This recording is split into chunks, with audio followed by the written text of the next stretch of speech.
ఈ రోజు మనం లిపిడ్ ప్రొఫైల్ అనే టెస్ట్ గురించి తెలుసుకుందాం. నమస్కారం, నేను doctor Kondapaka Kiran Kumar, interventional cardiologist, Sunrise hospitals, Karimnagar. చాలా మంది నా దగ్గరికి లిపిడ్ ప్రొఫైల్ టెస్ట్ చేయించుకొని రిపోర్ట్ నార్మల్ ఉందా లేదా అని అడగడానికి వస్తారు. సో లిపిడ్ ప్రొఫైల్ రిపోర్ట్ లో 5 కాంపోనెంట్స్ ఉంటాయి. ఒకటి total cholesterol, LDL cholesterol, VLDL cholesterol మరియు ట్రైగ్లిసరైడ్స్. వీటన్నిటిని కలిపి చెడు కొలెస్ట్రాల్ అంటారు. అది కాక మరొకటి ఇందులో హెచ్డిఎల్ కొలెస్ట్రాల్ అని ఉంటుంది. దీన్ని మంచి కొలెస్ట్రాల్ అంటారు.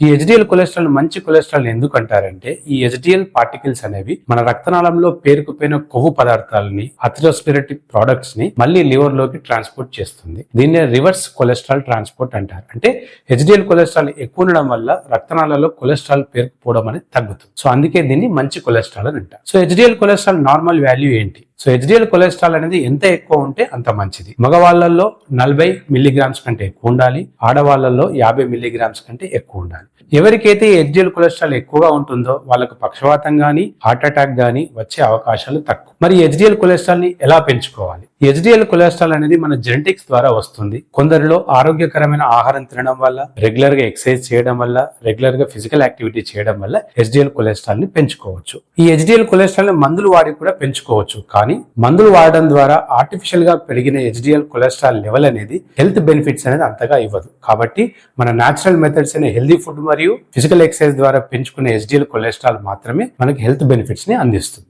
సో చెడు కొలెస్ట్రాల్ లో అతి ముఖ్యమైన component LDL cholesterol. So LDL cholesterol అనేది ఎంత ఎక్కువ ఉంటే హార్ట్ అటాక్ గానీ, పక్షవాతం రిస్క్ అనేది ఎక్కువగా ఉంటుంది. సో దీని నార్మల్ వాల్యూ అనేది ఒక్కొక్కరికి మారుతూ ఉంటుంది. ఫర్ ఎగ్జాంపుల్, ఒకసారి నా దగ్గరికి 2 అన్నదమ్ములు వచ్చారు.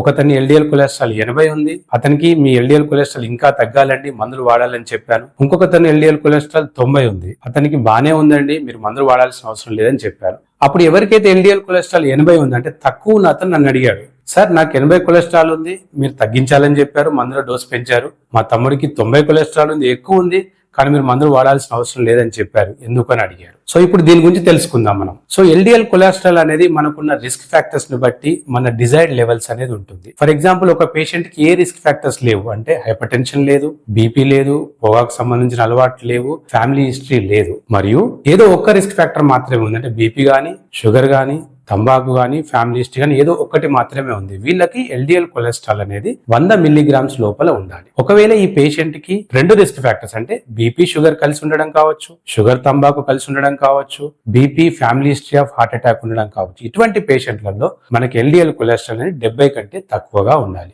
ఒకవేళ పేషెంట్ కి ఆల్రెడీ హార్ట్ అటాక్ వచ్చింది, ఆల్రెడీ కిడ్నీ జబ్బు ఉంది, ఇటువంటి పేషెంట్కి ఎల్డిఎల్ కొలెస్ట్రాల్ అనేది 55 కంటే తక్కువగా ఉండాలి. ఒకవేళ రెండోసారి హార్ట్ అటాక్ కానీ, రెండోసారి పక్షవాతం కానీ వచ్చున్న వాళ్ళకి ఎల్డిఎల్ కొలెస్ట్రాల్ అనేది 40 కంటే తక్కువగా ఉండాలి. సో ఇంతకుముందు చెప్పిన అన్నదమ్ముల్లో 80 కొలెస్ట్రాల్ ఉన్న అతనికి ఆల్రెడీ హార్ట్ అటాక్ వచ్చింది. సో కాబట్టి అతని ఎల్డిఎల్ కొలెస్ట్రాల్ 55 కంటే తక్కువగా ఉండాలి. కాబట్టి అతని టాబ్లెట్ డోస్ పెంచాను. సో 90 కొలెస్ట్రాల్ ఉన్న అతనికి హార్ట్ అటాక్ రాలేదు, ఎటువంటి బీపీ గానీ, షుగర్ గానీ లేదు. కాబట్టి అతని కొలెస్ట్రాల్ 100 కంటే తక్కువ ఉంది. సో కొలెస్ట్రాల్ తగ్గించుకోవడానికి మందులు వాడాల్సిన అవసరం లేదని చెప్పాను. మరొక ముఖ్యమైన కొలెస్ట్రాల్ మన ఇండియన్స్ లో చాలా ఎక్కువ ఉంటుంది, దాన్ని ట్రైగ్లిసరైడ్స్ అంటారు. ఈ ట్రైగ్లిసరైడ్స్ నార్మల్ వాల్యూ అనేది 150 కంటే తక్కువగా ఉండాలి. సో 150 కంటే ఎక్కువగా ఉన్న వాళ్ళకు గుండె జబ్బు వచ్చే అవకాశం ఉంటుంది. 500 కంటే ఎక్కువ ఉన్న వాళ్ళకు గుండె జబ్బుతో పాటు ప్యాంక్రెటైటిస్ అనే జబ్బు వచ్చే అవకాశం ఉంటుంది. కాబట్టి ట్రైగ్లిసరైడ్స్ ఎక్కువ ఉన్న వాళ్ళు కూడా మందులతోని, డైట్ తోని దీన్ని కంట్రోల్ చేయాల్సి ఉంటుంది. ఇప్పుడు ఈ చెడు కొలెస్ట్రాల్, ఎల్డిఎల్ కొలెస్ట్రాల్ కావచ్చు, విఎల్డిఎల్ కొలెస్ట్రాల్ కావచ్చు, ట్రైగ్లిసరైడ్స్ కావచ్చు, వీటిని ఎలా కంట్రోల్ చేయాలి? సో కంట్రోల్ చేయడానికి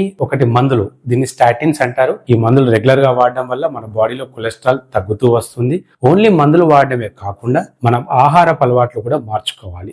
వీలైనంత తక్కువ తినాలి, మన బాడీ వెయిట్ అనే ఐడియల్ వెయిట్ లో మెయింటైన్ చేయాలి. జంక్ ఫుడ్ వీలైనంత వరకు తినకుండా ఉండాలి. హై షుగర్ కంటెంట్స్ ఉన్న కూల్ డ్రింక్స్ కావచ్చు, జ్యూసెస్ కావచ్చు, జంక్ ఫుడ్ కావచ్చు, వాటిని పూర్తిగా ఆపేయాలి. అలాగే ఫ్రై చేసిన ఫుడ్స్, నాన్ వెజ్ కూడా వీలైనంత తక్కువ తినడంతో పాటు పాలు, పెరుగు, ఈ డైరీ ప్రొడక్ట్స్ చిక్కగా కాకుండా వాటిని కాస్త పల్చగా తీసుకోవడం వల్ల ఈ కొలెస్ట్రాల్ ని అదుపులో ఉంచుకోవచ్చు. కొలెస్ట్రాల్ కంట్రోల్ చేసుకోవడానికి అన్నిటికంటే ముఖ్యమైనది ఆల్కహాల్. సో చాలా మంది ఆల్కహాల్ తాగడం గుండెకు మంచిది అని చెప్తుంటారు, కానీ అది నిజం కాదు. ఎవరికైతే ఆల్కహాల్ అలవాటు ఎక్కువగా ఉందో వాళ్ళు ఆల్కహాల్ తగ్గించడం వల్ల గుండెకు బెనిఫిట్ జరుగుతుందని చెప్తారు. కానీ అస్సలు అలవాటు లేని వాళ్ళు గుండె ప్రొటెక్షన్ చేస్తుంది కదా అని చెప్పి మందును కొత్తగా అలవాటు చేసుకోకూడదు. ఈ ఆల్కహాల్ తాగడం వల్ల కొలెస్ట్రాల్ పెరగడంతో పాటు గుండె జబ్బులకు దారి తీస్తుంది. సో ఈ ఆహారపు అలవాట్లను పాటిస్తూ కొలెస్ట్రాల్ ని కంట్రోల్ పెట్టుకుంటూ పక్షవాతం రాకుండా గుండె జబ్బులు రాకుండా మిమ్మల్ని మీరు కాపాడుకోండి. నమస్కారం.